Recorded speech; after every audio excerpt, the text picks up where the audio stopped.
राधे राधे। आज हम पढ़ेंगे जो 17वां अध्याय है, और कल हम जो है 18वां अध्याय पढ़ेंगे, और उसके बाद गीता जी का समापन हो जाएगा। उसके बाद मैं इंग्लिश में आजकल के जो ऑस्ट्रेलिया में जो बॉर्न बच्चे हैं या विदेशों में जो बॉर्न इंडियन बच्चे हैं, वैसे सब लोग सुन सकते हैं, पर मेरा मेन फोकस है कि जो हमारे जो सनातन के बच्चे हैं ना, चाहे यहाँ पे चाहे भारत में, वो अपने धर्म से जुड़े, अपने ज्ञान से जुड़े, अपने शास्त्र से जुड़े, और उनके अंदर एक क्यूरियोसिटी होनी चाहिए कि मैं पढ़ूं कि ऐसा क्या लिखा है कि सारी दुनिया में जितनी भी पुरानी सिविलाइजेशन थी वो सब खत्म हो चुकी हैं, पर अभी भी जो है सनातन सिविलाइजेशन जिंदा है और जी रही है और आगे बढ़ रही है। ठीक है, तो अब सबसे पहले पढ़ेंगे श्री मद्भागवत गीता जी के 17वें अध्याय का महात्म्य, और 17वें अध्याय का नाम है श्रद्धात्रय विभाग योग। ठीक है, तो वही अब कहानी चल रही है। इसमें श्री महादेव जी कहते हैं, पार्वती 16वें अध्याय का महात्म्य बतलाया गया।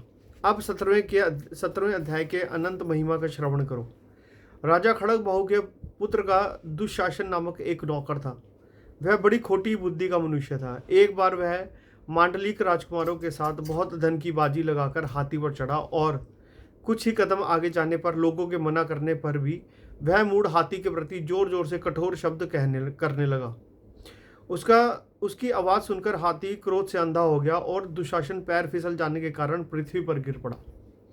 दुशासन को गिर कर कुछ कुछ उच्छ्वास लेते देख काल के समान निरंकुश हाथी ने क्रोध में भरकर उसे ऊपर फेंक दिया।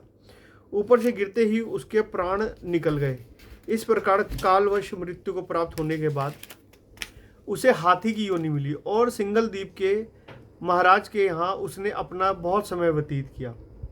सिंगल द्वीप के राजा के महाराज खड़ग बाहु से बड़ी मैत्री थी, अतः उन्होंने जल के मार्ग से उस हाथी को मित्र की प्रसन्नता के लिए भेज दिया। मतलब वही हाथी जो पुनर्जन्म लेकर आया, उसको वापस वहीं भेज दिया जहाँ से पर वो मरा था पिछले जन्म में। एक दिन राजा ने श्लोक की समस्या पूर्ति से संतुष्ट होकर किसी कवि को पुरस्कार में वह हाथी दे दिया, और उन्होंने 100 स्वर्ण मुद्राएं लेकर उसे मालव नरेश के हाथों भेज दिया। अब इसकी डील चल रही है, आगे से आगे ये जा रहा है। ठीक है, कुछ काल व्यतीत होने पर वह हाथी यत्न पूर्वक पालित होने पर भी असाध्य ज्वर से ग्रस्त होकर मरणासन हो गया। हाथीवानों ने जब उसे ऐसी शोचनीय अवस्था में देखा तो राजा के पास जाकर हाथी के हित के लिए शीघ्र ही सारा हाल कह सुनाया। महाराज, आपका हाथी अस्वस्थ जान पड़ता है, उसका खाना पीना और सोना सब छूट गया है। हमारी समझ में नहीं आता है इसका क्या कारण है।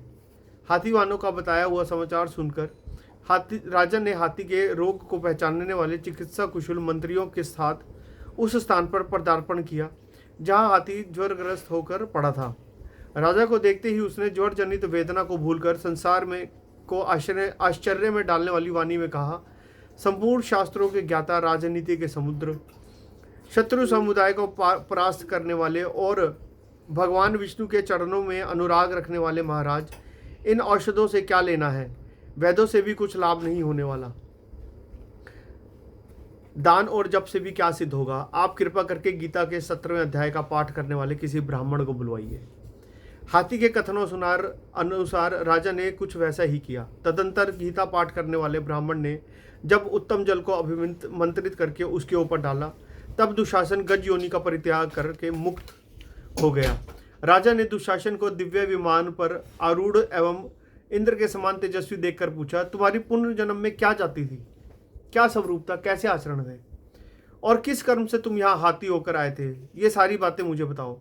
राजा के इस प्रकार पूछने पर संकट से छूटे हुए दुशासन ने विमान पर बैठे बैठे ही स्थिरता के साथ अपना पुनर्जन्म का उपयुक्त समाचार यथावत कह सुनाया। तत्पश्चात नरश्रेष्ठ मालव नरेश भी गीता के 17वें अध्याय का पाठ करने लगे। इससे थोड़े ही समय में उनकी मुक्ति हो गई। तो यहाँ पे देखो कितना स्पष्ट बता रहे हैं ये कि कहीं दूर नहीं जाना, कहीं पहाड़ों पे नहीं जाना, कहीं किसी झील में नहीं जाना, किसी झरने के अंदर नहीं जाना। अपने घर के किसी कोने में बैठकर गीता के किसी भी एक चैप्टर को पढ़ना शुरू करो, रोज उसी को पढ़ो, उसी को पढ़ के आपका जो है ना मोक्ष हो जाएगा। इसमें कहीं ये नहीं लिखा कि आपको ब्राह्मण हो तो पढ़ सकते हो, क्षत्रिय हो तो पढ़ सकते हो, वैश्य हो तब पढ़ सकते हो, या शूद्र हो तब पढ़ सकते हो। हर कोई पढ़ सकता है और हर किसी का हो जाएगा इसको पढ़ने से। आपको किसी को बुला के इसको पढ़वाने की जरूरत नहीं है श्रीमद् भागवत गीता को, आपने आप पढ़ो। आप डाउनलोड करके पढ़ लो। आपको डाउनलोड करके नहीं पढ़ सकते, आपको गीता जी चाहिए, आप खरीद नहीं पा रहे हो, मुझे बताओ, कमेंट में लिखो, मैं आपके घर तक गीता पहुंचवाऊंगा। ठीक है, पर इसको पढ़ो। इसके अलावा और भी अपने शास्त्र पढ़ो। और नहीं पढ़ सकते हो तो मैं जब पढ़ूंगा तो आप उनकी वीडियो देख सकते हो, पर आप गीता तो एटलीस्ट अपने घर में रखो और उसको पढ़ो। और इसको ये समझो कि आज के समय में ना गीता का पढ़ना बहुत ज़रूरी है, आपको बहुत ज़रूरी है पढ़ना, क्योंकि इसी में ज्ञान दिया गया कि भैया जब समय आएगा ना तो आपको भी युद्ध करना पड़ेगा।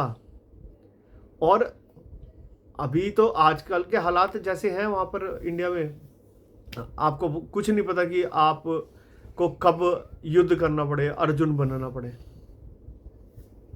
राधे राधे।